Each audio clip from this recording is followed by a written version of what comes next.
Rimbatal, qu'est-ce qui vous a donné envie de participer aux nouvelles rencontres d'Averroès avec donc la cité phocéenne pour point d'ancrage et la Méditerranée comme horizon?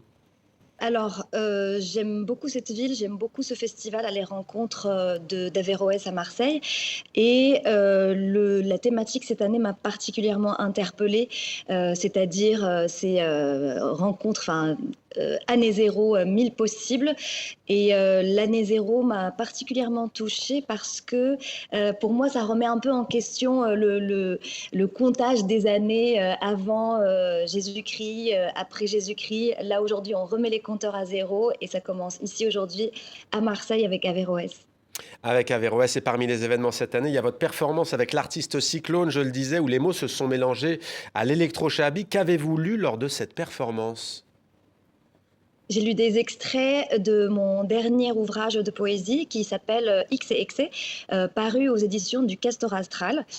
Et ça s'est merveilleusement bien passé. Le public était très réceptif et Cyclone est une musicienne et compositrice franco-marocaine qui a merveilleusement assuré. C'est un petit génie. Hmm. Qu'est-ce que vous interrogez à travers ce livre X et Excès et à travers cette performance? Il est beaucoup question en ce moment de violences faites aux femmes. Lundi, ce sera la journée mondiale contre les violences faites aux femmes. Il est question des excès, donc d'une forme de sexualisation, si je peux le dire ainsi. Qu'est-ce que vous interrogez dans vos travaux et dans cet ouvrage?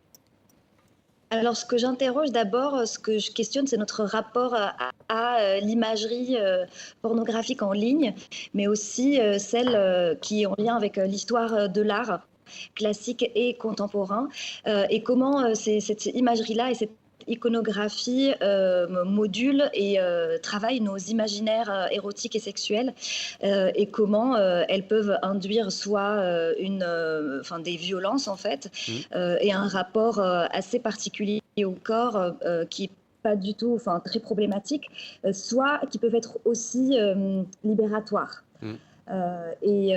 Donc voilà, enfin c'est ce que j'ai essayé de faire avec ce livre. Et à travers la poésie notamment, je signale que votre livre est publié aux éditions Castor Astral.